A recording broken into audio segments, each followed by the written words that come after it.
स्वागत है आपका हमारे चैनल पर। मैं हूं आपके साथ शिप्रा जैन।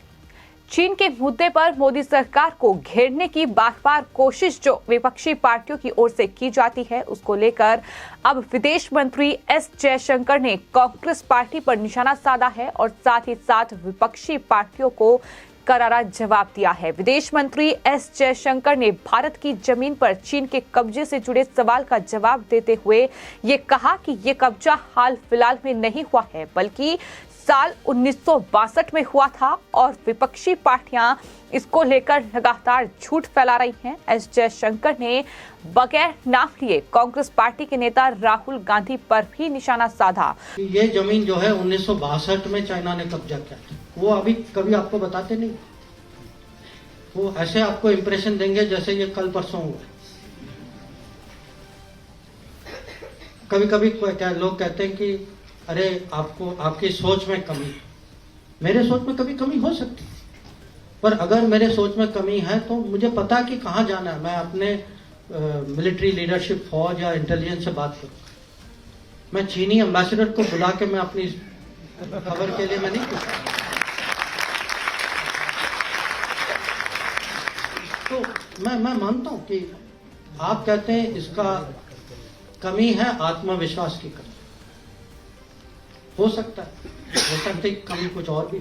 उन्होंने कांग्रेस नेता का नाम लिए बगैर ये कहा कि भारत की जमीन पर चीन कब्जे को लेकर अगर उनकी जानकारी में कोई कमी है तो वो अपनी फौज या फिर इंटेलिजेंस से बात करेंगे, ना कि चीनी एम्बेसडर को बुलाकर अपनी खबर के लिए वो नहीं पूछेंगे। ये एस जयशंकर की ओर से करारा जवाब राहुल गांधी को दिया गया है। जिस तरीके से लगातार चीन के मुद्दे पर कांग्रेस पार्टी की ओर से सियासत की गई है, जिस तरीके से मोदी सरकार को घेरने के लिए बार बार चीन का मुद्दा कांग्रेस पार्टी और उनके नेता राहुल गांधी की ओर से उठाया गया। दरअसल राहुल गांधी ने कुछ दिन पहले ये कहा था कि महत्वपूर्ण मुद्दों पर जानकारी प्राप्त करना मेरा काम है।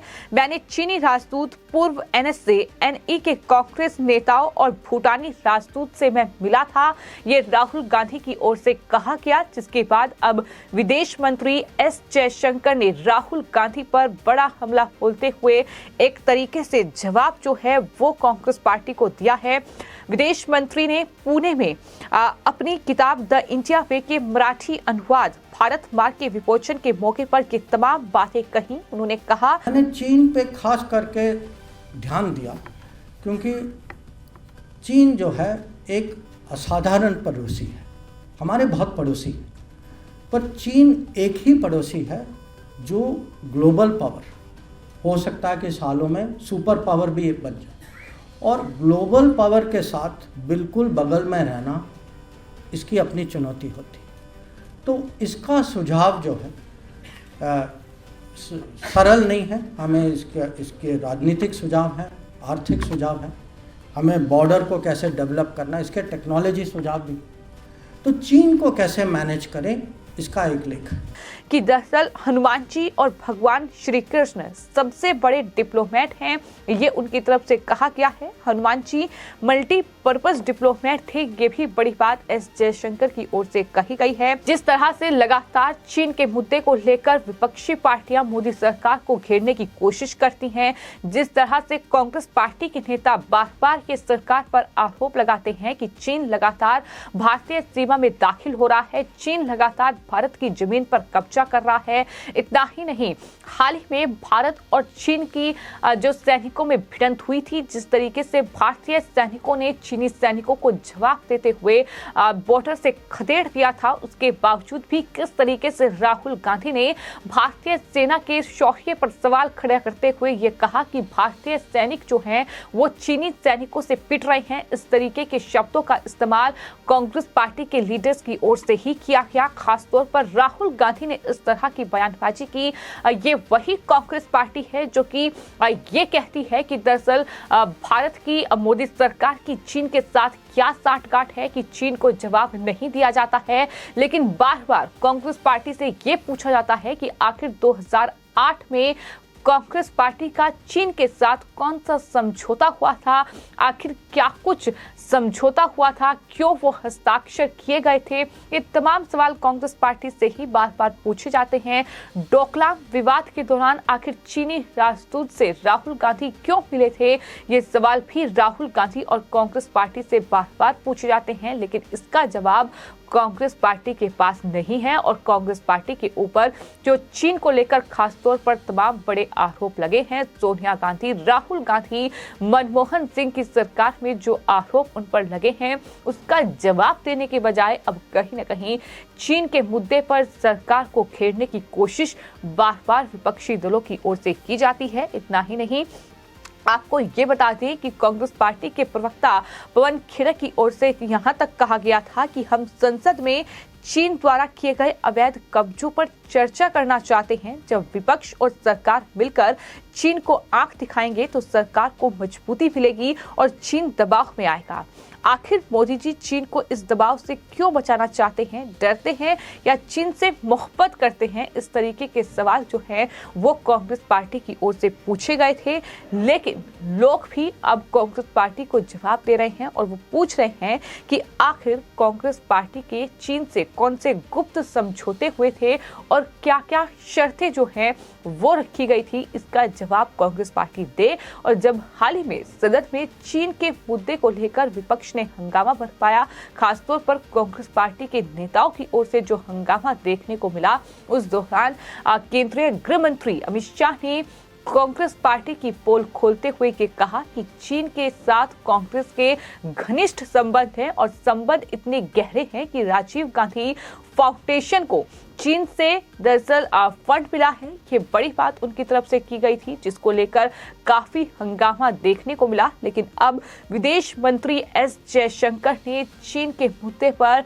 कांग्रेस पार्टी और राहुल गांधी को ये करारा जवाब दिया है। उन्होंने कहा कि अगर चीन कब्जे को लेकर मेरी जानकारी में कोई कमी है तो मैं अपनी जानकारी देश की सेना, देश की फौज या फिर इंटेलिजेंस से बात करके अपनी जानकारी को मैं ठीक करूंगा, ना कि चीनी एम्बेसडर को बुलाकर अपनी खबर के लिए मैं पूछूंगा कि आखिर क्या जानकारी है। तो इस तरीके से ये कटाक्ष जो है एक तरीके से राहुल गांधी पर विदेश मंत्री एस जयशंकर की ओर से किया गया है। कांग्रेस और राहुल गांधी का जिक्र किए बिना उन्होंने कहा कि कुछ लोग जानबूझकर चीन के मुद्दे पर गलत जानकारी फैला रहे हैं। उन्होंने ये भी कहा कि 1962 में चीन ने भारत की जमीन पर कब्जा कर लिया था, जबकि कुछ लोग ऐसा बताते हैं कि जैसे ये हाल फिलहाल में हुआ हो। यानी तमाम राजनीतिक दल जो कि चीन के मुद्दे पर सरकार को घेरते हैं, वो ये कभी नहीं कहेंगे कि 1962 में चीन ने भारत की जमीन पर कब्जा किया था, बल्कि वो ऐसे दिखाएंगे कि जैसे ये कल परसों की बात हो, यानी कि मोदी सरकार में ही हुआ हो। इस तरीके से सरकार को गलत दिखाने की कोशिश की जाती है। इतना ही नहीं, विदेश मंत्री एस जयशंकर ने इस दौरान कई बातों का जिक्र किया, क्योंकि उनकी जो ये किताब है भारत मार्ग, इसमें कई मुद्दों का जिक्र किया गया है। न सिर्फ चीन के मुद्दे पर इसमें लिखा गया है, बल्कि इसके अलावा सर्जिकल स्ट्राइक और साथ ही भारत के पड़ोसी देशों के साथ उनके संबंध कैसे हैं, इस पर भी इस किताब में कई बातें लिखी गई हैं। और इसी पर बातचीत करते हुए विदेश मंत्री एस जयशंकर ने ये कहा कि चीन को कैसे मैनेज करना है, ये भी इस किताब में बताया गया है। चीन जाहिर तौर पर भारत का एक पड़ोसी देश है और चीन जो कि ग्लोबल पावर बन चुका है। उन्होंने कहा कि आने वाले वक्त में चीन सुपर पावर भी बन सकता है। तो ऐसे में जो भारत है चीन का बेहद पड़ोसी देश है, तो ऐसे में भारत के सामने चुनौतियां कई गुना ज्यादा हैं। और उन्होंने कहा कि हम चीन को कैसे मैनेज कर सकते हैं, इकोनॉमिकली किस तरीके से मैनेज किया जा सकता है, साथ ही टेक्निकली हम किस तरह से मैनेज कर सकते हैं, किस तरह से हम जो बॉर्डर है भारत और चीन का वहाँ डेवलपमेंट जो है वो कर सकते हैं, किस तरीके से उसे बेहतर बना सकते हैं कि इस तरीके की जो नापाक चाल है वो चीन की ओर से ना चली जाए। इन तमाम बातों का जिक्र भी जो है एस जयशंकर की ओर से किया गया है। विदेश मंत्री एस जयशंकर ने ये साफ तौर पर कहा कि चीन को लेकर जो लगातार सवाल सरकार से किए जाते हैं, लेकिन वो ये कभी नहीं बताते हैं कि 1962 में भारत की जमीन पर चीन ने कब्जा किया था, बल्कि वो इस तरह से दिखाने की कोशिश करते हैं कि ये कल परसों की बात हो, ताकि सरकार को घेरा जा सके, ताकि लोगों के मन में भ्रम पैदा किया जा सके। तो ये करारा जवाब एस जयशंकर की ओर से राहुल गांधी को दिया गया है। फिलहाल आपकी इस पूरे मामले पर क्या राय है, कमेंट बॉक्स में जरूर लिखें और चैनल को सब्सक्राइब करें। धन्यवाद।